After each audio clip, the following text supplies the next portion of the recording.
আরে আরে ওইটা ওই রামু জেলে না? হ্যাঁ রামুই তো। এখানে তো ওকে মাছ ধরতে দেওয়া যাবে না। দাঁড়াও দেখাচ্ছি ওর মজা। এই যে এখানে কেন? মাছ ধরতে এইছি গো দাদা। বেশ, কিন্তু এখানে কেন? না মানে এখানে ভালো মাছ পাওয়া যায় তো তাই। সেই জন্যই তো আমরা এখানে মাছ ধরি, এটা আমাদের জায়গা। এখানে তো তোকে মাছ ধরতে দেবো না চাঁদু। যা যা যা, অন্য কোথাও যা। তাহলে কোথায় মাছ ধরবো? কেন? যা যা না যা, মোহনা পেরিয়ে সমুদ্রের দিকে যা যা। কিন্তু সেখানে যে বড় ঢেউ। ওসব আমরা জানি না, মাছ ধরতে হলে সমুদ্রেই যা। এই নদীতে জাল ফেললে তোর হাত আমরা গুঁড়ো করে দেবো। হ্যাঁ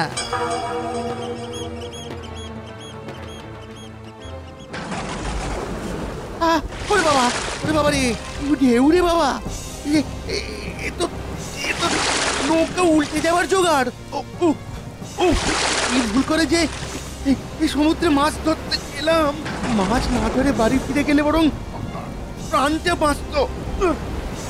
ওরে বাবা, কি আমার নৌকা এমন এগিয়ে যাচ্ছে কেন? কি এ তো সামনে যে জলের ঘূর্ণি। বাঁচাও বাঁচাও বাঁচাও।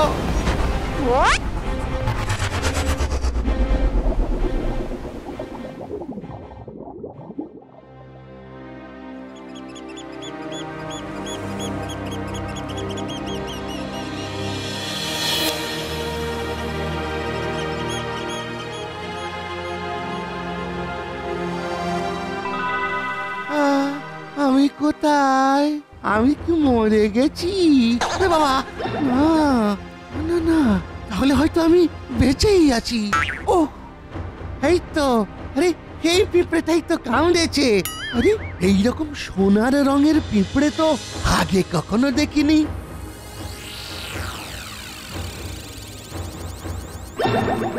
আরে আরে আমি কি দেখছি? এ তো একটা দ্বীপ, সোনার দ্বীপ। আমি ঠিক দেখছি তো? এই তুমি কে? কোথা থেকে আসছো? এগে আমি রামু জেলে। ওই জেলে পাড়া থেকে আসছি। এই জায়গাটার নাম কি গো? এটা হলো স্বর্ণদ্বীপ। তুমি এখানে নতুন, তাই তোমাকে আমাদের রাজার কাছে যেতে হবে। হ্যাঁ চলো না।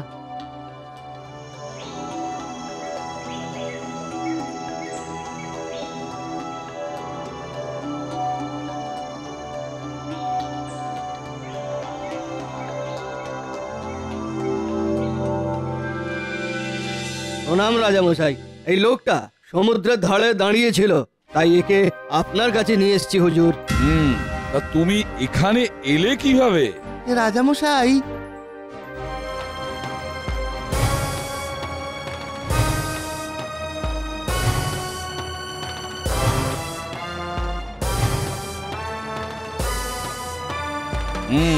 তোমার কথা শুনে মনে হচ্ছে তুমি ভালো মানুষ।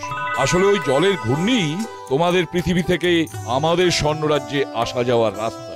তুমি যেমন এসেছো তেমন ফিরেও যেতে পারবে। আমাকে ফিরতে হবে রাজামশাই। মাছ না ধরলে আমি তো খেতে পাবো না। তার সমাধান আমি করে দিচ্ছি। আমাদের এই রাজ্যের নদীতে অনেক এমন মাছ আছে যা তোমাদের নদীতে নেই। সেই সব মাছ তুমি এখান থেকে নিয়ে যেতে পারো। ধন্যবাদ রাজামশাই, তাহলে তো আমার খুব উপকার হয়। কিন্তু খবরদার, এক টুকরো সোনা নিয়ে যেও না। তুমি যদি এখান থেকে সোনা নিয়ে যাও, তাহলে তোমার রাজ্যে ফেরার পর সেই সোনা প্রতি মুহূর্তে দ্বিগুণ হতে শুরু করবে, আর তাতে তোমার অনেক বড় ক্ষতি হবে। সোনায় আমার লোভ নেই রাজামশাই, দুটো মাছ ধরতে পারলেই আমি খুশি।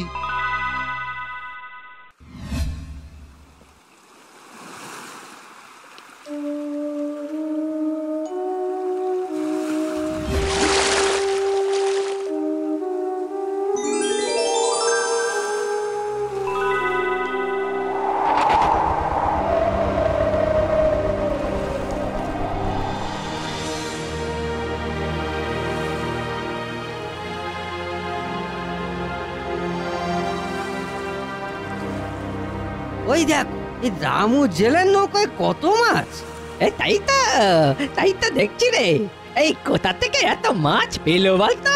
হ্যাঁ, সমুদ্রে গিয়ে কি ভাগ্য একেবারে বদলে গেল নাকি?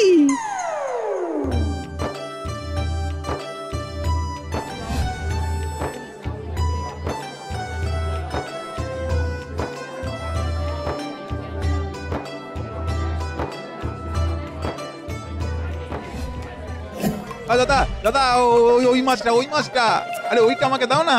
হ্যাঁ, আমাকে এইটা দাও 2 কিলো।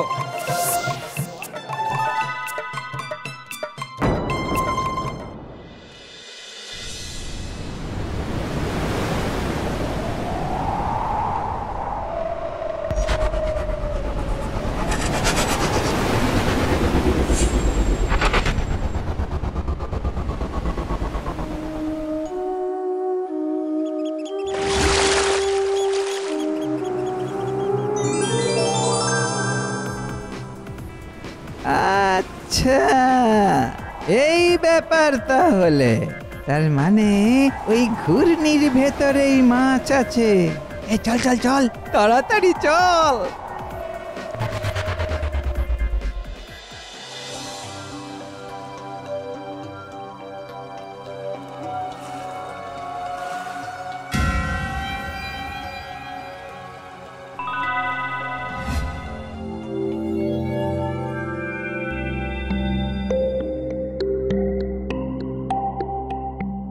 আমি যা যা বললাম সব মনে থাকবে তো?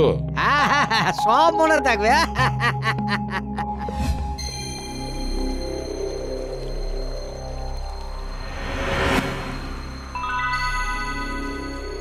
কি দাদা, শুধু মাছই ধরবে তো নাকি? হ্যাঁ, পাগল নাকি? এত সোনা ফেলে কেউ মাছ নিয়ে যায়? রাজা মশাই যা বললো। ও পাগলা রাজা। আরে সোনা দ্বিগুণ হয়ে গেলে নাকি ক্ষতি হবে? আরে চল চল চল, কয়েকটা সোনার গাছের ডালপালাও নিয়ে যাই, চল।